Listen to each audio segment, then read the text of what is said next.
So this happened at Christmas a couple of years ago when I was spending the holidays with my parents and little brother along with my cousins, aunts and uncles. We live in a suburb in Ontario, but we were venturing out into the woods for Christmas. An idea that my parents had for a while. They loved the idea of being out in a hunting cabin during Christmas with their families.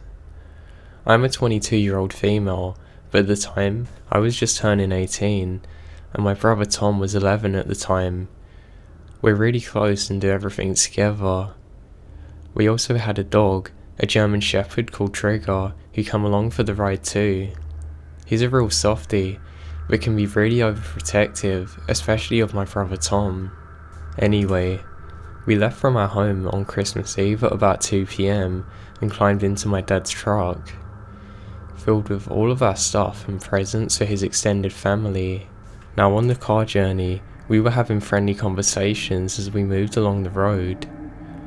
We arrived at the village near the cabins we were staying in and caught up with my dad's sister, Billy, along with her husband and 3 kids. They didn't converse for long, but Billy was a bit unsure of where to go from the village to get to the cabins, so my dad helped her out by writing down directions. We soon got back on our way and arrived at the cabins at around 4 PM. There were a cluster of them sort of spaced out around the woods. Each family had a cabin, and there was one where everybody could meet up with a pool table, a swimming pool, and all sorts. It was kind of just a place where we could all meet up and chill together and enjoy each other's company. Anyway, the weather was already really cold when we arrived, and the snow was falling all around us. So as me and my brother unpacked our things into the cabin and settled in for the night, my dad started a fire, while my mum was making dinner, and we played a few board games as the night got darker. Dad, Tom, and I decided before coming on the trip that we go hunting sometime, so we planned to go the next day. I've been a few times with my dad, but this was Tom's first time. He was only there to watch us though, as he was too young to shoot. It reached about 10 PM, and my brother and I were getting a bit tired, so we decided to go to bed. Now my dad kept his rifles in a bag which he kept under his bed. He usually kept it in a locked box, but there was no point since we were going hunting the next day. Tom and I were sharing a room at the end of the cabin, facing a flowing river. The river was beautiful. Tom and I fell asleep with our dog, Trigger, laying at the bottom of Tom's bed.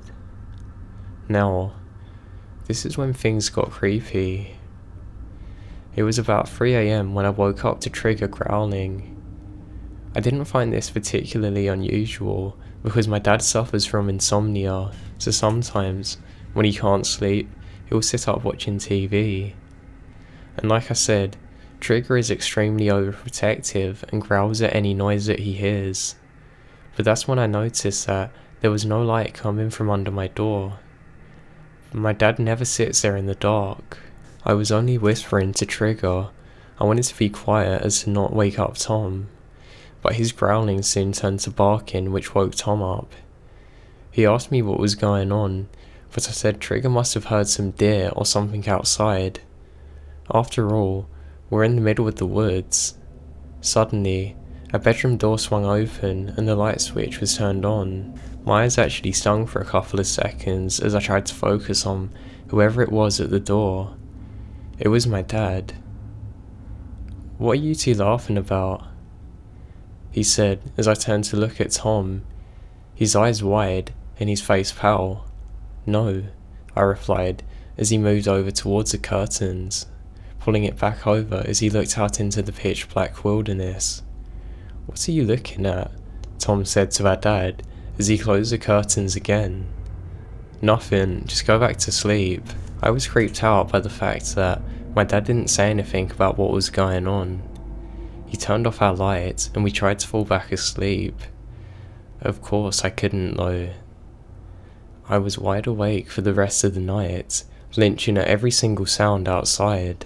Now it must have been about 4:30 AM when I finally drifted off, but it must have been moments later that I heard some strange crunching noises coming from outside our window. I was sure this wasn't some kind of animal. It sounded like footsteps. I felt fear beginning to overwhelm me. I covered my face with my blanket. Sweat began to cover my forehead. I then heard a faint tapping on our window, which lasted for a good few minutes. I was too petrified to move. Trigger was awake by this point, and I saw his face turn towards the window. His ears pointed, listening intensely. The tapping then started again, but louder this time, causing Trigger to bare his teeth. What happened next was the most terrifying thing that's ever happened to me. "I know you're in there, little guy," this deep and husky voice whispered as a horrible shiver went down my spine. "Why don't you come out to play with me?" Instantly, I was filled with rage. I thought that it was bound to be one of my cousins playing a stupid prank on us, so I leaned forward and peeked through the gap in the curtain, ready to tell them to go away. But standing there wasn't any of our cousins. It was a creepy old man who was around 60. His hair was matted and very dirty. He looked ancient. He was stroking the window with his hands, breathing on it as he spoke. I went into protective mode. I don't know what else to do. I grabbed my dad's hunting rifle from under my bed and pulled the curtain back. "Get out of here or I'll drop you." I felt adrenaline rushing through me as the creepy man's eyes widened and the most terrifying smile appeared on his face. Trigger then began barking louder than I've ever heard him bark before. My parents obviously heard the commotion and come running through to our room, turning the light on. My mum screamed as she saw the old man through the window. Trigger fiercely barked at the man again. My dad yelled at the man, telling him that the police are on their way, but the man legged it back into the woods. Tom was petrified, but I was angry more than anything else. How could some sicko do this? I was just extremely glad that I had a hunting rifle. The cops caught this guy a few minutes later and arrested him. I found out a couple of days later that the creepy guy was homeless and living out in the woods, suffering from lots of mental issues. It scares me to death to think about what could have happened to my brother hadn't I not been there. We spent the remainder of Christmas Day at the cabin, but we stayed in our Aunt Billy's overnight. There was no way we were spending the night in there alone after what happened. We went home first thing on Boxing Day and never looked back. My dad only told me the other day that he knew that somebody was hanging around our cabin, so he intentionally left the rifle under my bed just in case we had to use it. He did that because he didn't want to scare any of us. He called the police after he heard the guy laughing outside my bedroom window, singing nursery rhymes.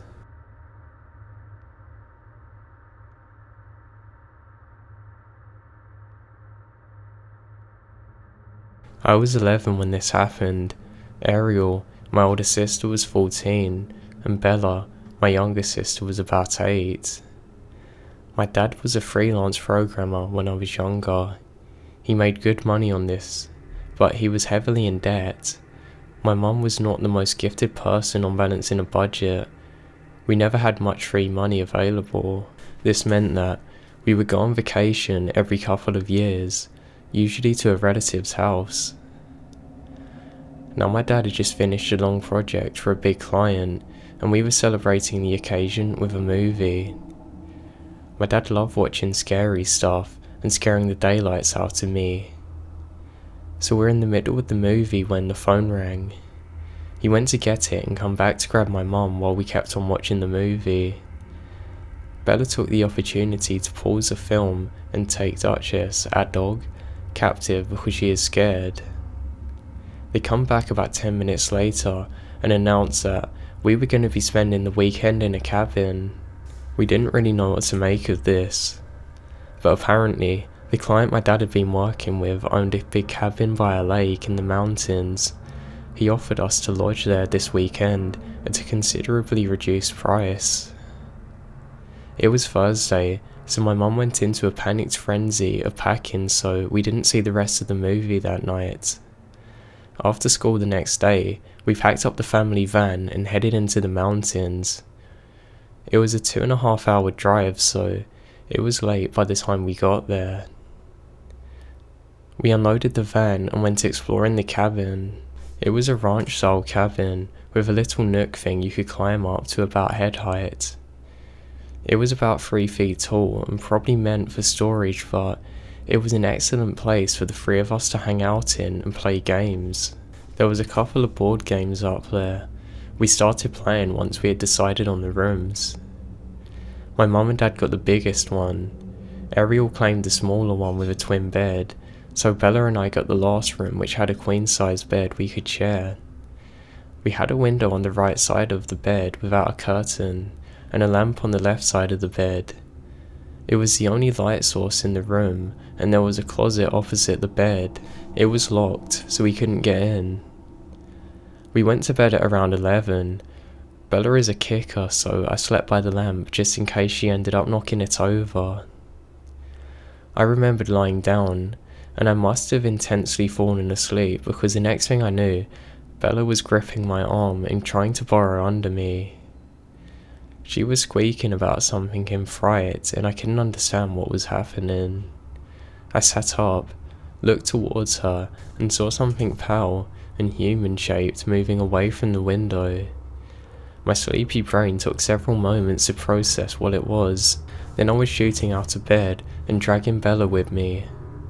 We rushed over to our parents, who told us that we're imagining everything. My mum told us to go back to bed, and if we saw anything else to let them know. I, much to my current annoyance, agreed with them and went back to the room with Bella. We changed positions because she refused to go by the bed near the window. I told her a story to get her asleep, and eventually fell asleep too. I didn't wake up until the next morning. We spent the next day exploring around the lake for about an hour before my dad decided that we'd spend the day in town. They had a lot of small shops, and my parents went into every one of them. We ate lunch and dinner in town and finally went back to the cabin. Ariel made a joke about something as we neared the cabin, and I remembered everybody laughing before my dad suddenly held up his hand to make everyone stop. He took another step towards the cabin and pushed the door open with a finger. I thought it was strange that the door wasn't latched, but didn't put the obvious together right away. I said Dad, but he shook his head for me to be quiet. He went into the cabin and disappeared for a minute or two. We stood on the porch. My mum called out his name, and he called back that we were allowed to come inside. When we made our way back inside, we found him standing in the middle of the living room with a frown. He locked the door once we went inside and took my mum to the bathroom for a quick talk. Ariel, having caught on to what was happening, opted to distract Bella, suggesting that we played another board game, just to distract things. We hadn't been playing for more than 5 minutes when my mum and dad come back. My mum went about cleaning the dishes from breakfast and my dad joined us. We played for a few hours before my dad told us that we had to go to bed. It was only 9 at this point. Ariel was mad. She was allowed to stay up until 10:30 on school nights, and later on weekends. Bella and I went on to bed, and they argued. We climbed back into the same spots that we slept in, Bella by the window and me by the lamp. I read to Bella for a bit before we both drifted off. I woke to my dad rushing into our room. He scooped Bella out of bed and grabbed my hand. As we were rushed out of our bed, I saw Ariel getting similar treatment by my mum. I became aware of a high-pitched whining in the living room and saw our dog sitting at attention by the back door. She seemed very nervous. My dad didn't put Bella down and didn't let go of my hand. They rushed us out of the house and into the van. My dad went back to get our dog, and then he burned rubber to get out of the cabin. He drove all the way home without talking once. It took about an hour for Duchess to calm down. He told Ariel what happened the next day, but Bella and I didn't find out until years later. He woke up that night to what sounded like moaning outside the window to his room. He jumped up and looked to see what was going on, and he found the front door was unlocked. Stuff in the kitchen had been moved, and Duchess started to growl at the back door, which was ajar. He locked it and got all of us out of there. He went back the next day to go and get our luggage, and found several pairs of footprints outside Bella's and my window. Different footprints by multiple people.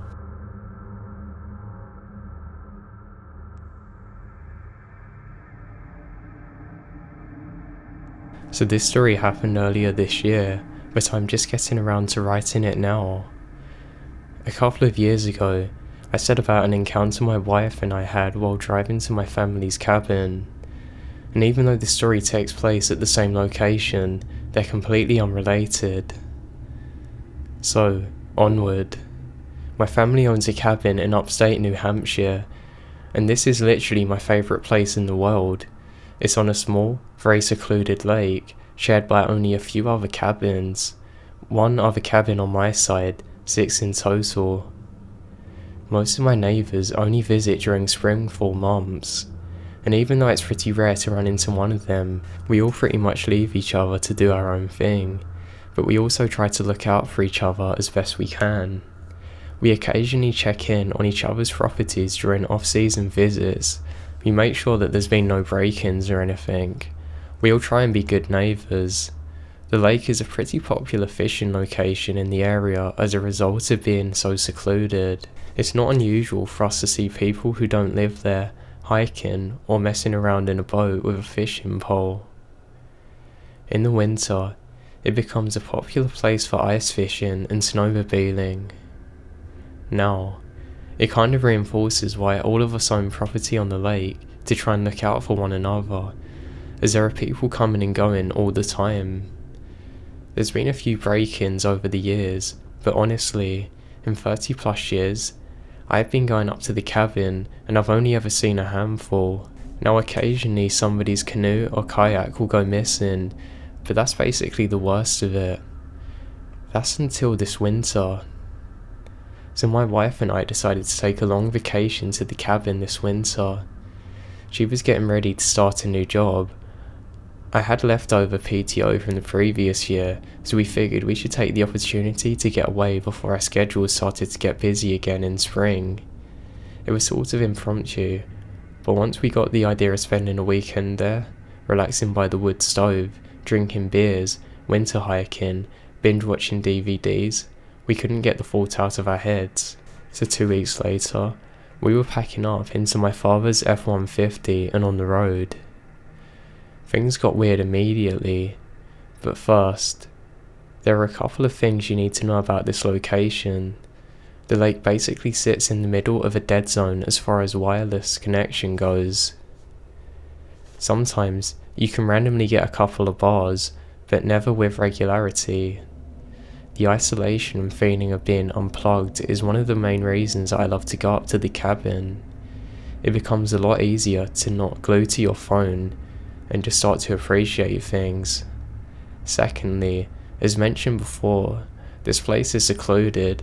It's a solid 10-minute drive before the reception kicks in with any kind of consistency, and about another 5 before you reach town. Now a couple of years ago, and after much debate within the family, we decided to go break down and get a satellite dish installed so we would have some proper connection with the outside world. We essentially have basic cable for news and weather and a phone line.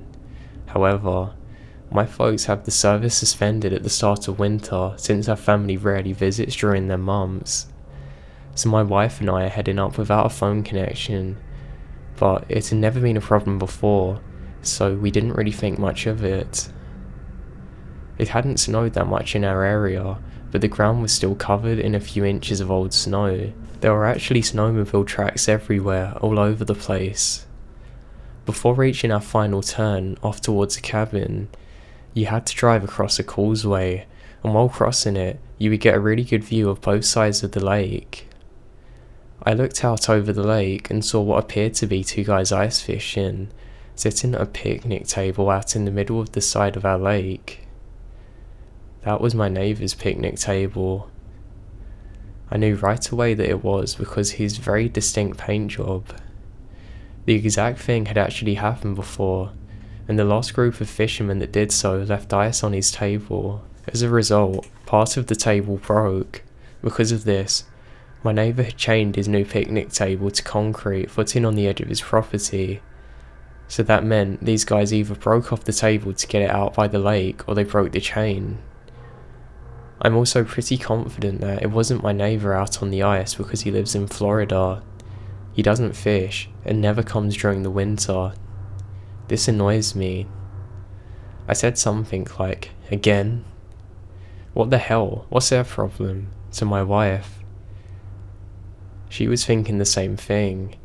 Both of us were in agreement. I then sped up to get towards the cabin before they could run off. I didn't really have a plan, but I figured that I would go yell at them and threaten to call the cops if they didn't put it back.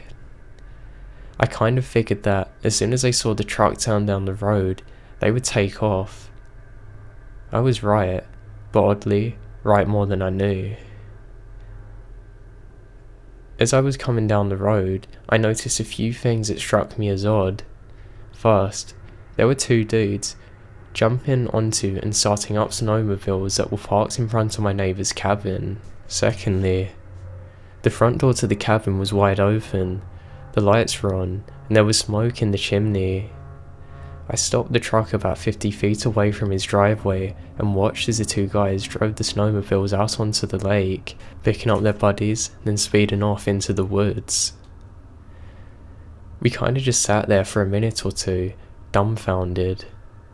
I wasn't really sure what was going on, but it definitely didn't feel right.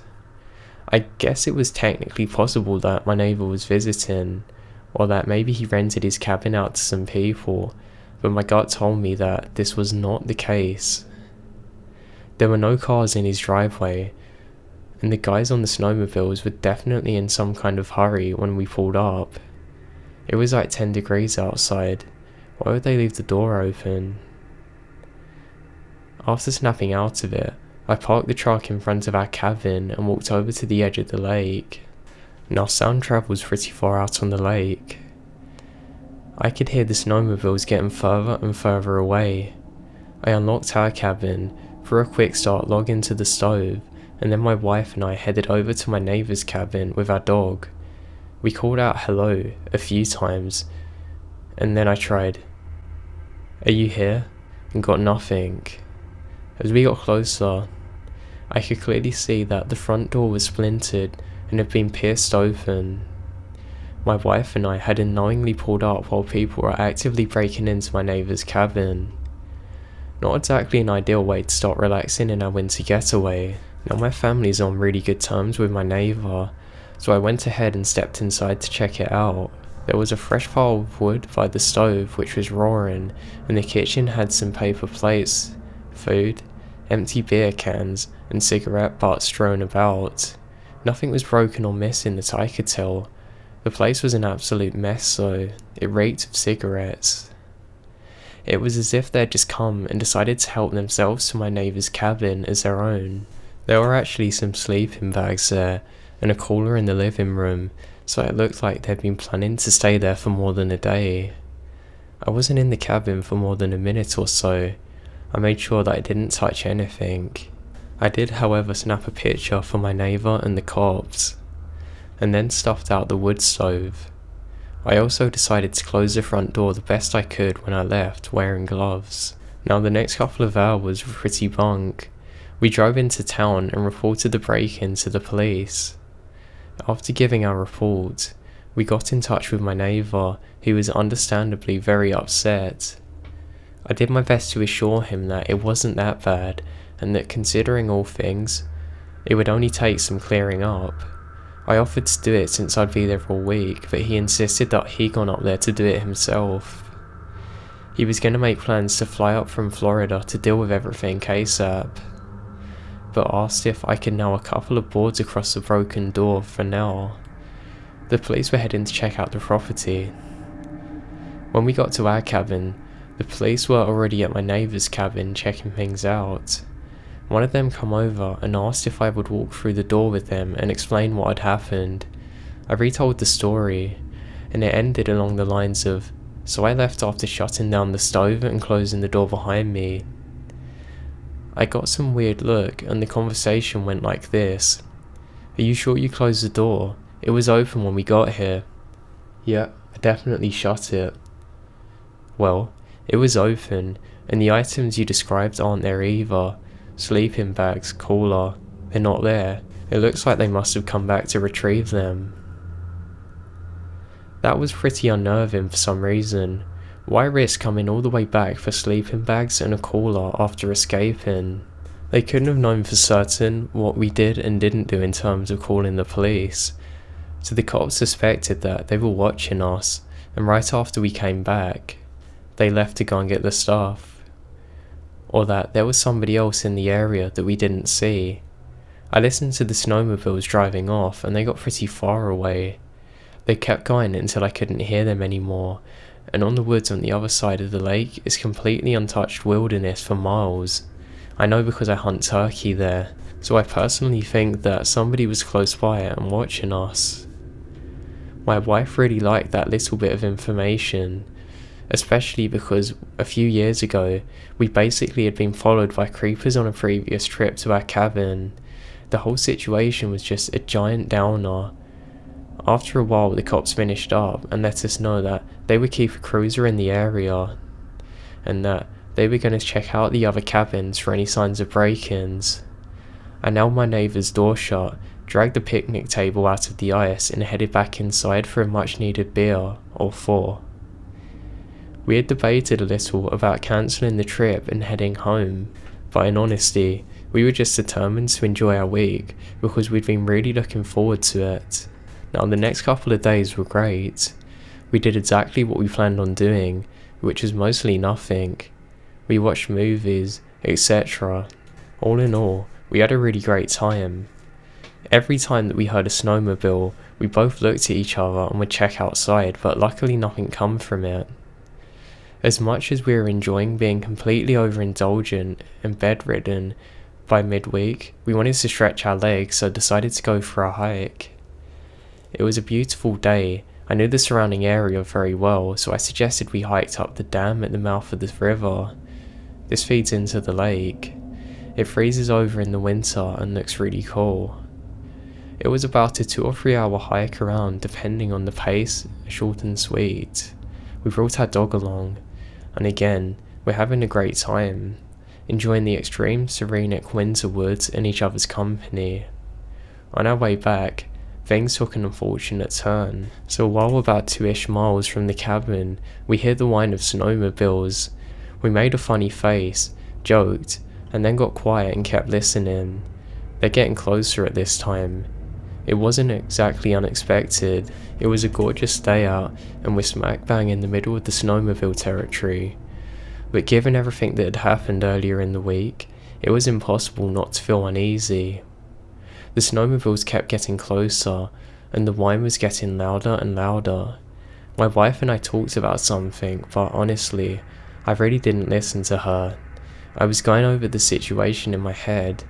I don't quite remember what we were talking about. The engine sounds were getting louder, and it was obvious that they were coming down the same trail that we're on. I suppose it could have been anyone, perhaps a father and son enjoying the day, or a couple of friends off for a meet-up with their buddies. Regardless, I got a really bad feeling. Now I carry a gun, so I made the decision to unholster, rack around into the chamber and reholster, just in case. Now the trail that we're on was about 5 or 6 feet wide, so once the snowmobiles come into view, I picked up our dog, and he's just a little guy so I could quickly carry him, and then we stood off to the edge of the trail so they could pass us. I think we played it pretty standard as far as that gone. The moment they saw us, they stopped in the middle of the trail about 100 feet away from us. I waved. They didn't wave back. I could see that they were talking back and forth. They were occasionally glancing over at us. They seemed to finish up their conversation and gunned their engines. Both of them started approaching very quick and appeared to be online to hit us. My wife and I stepped back a few steps into the bush, and they flew past us at full throttle.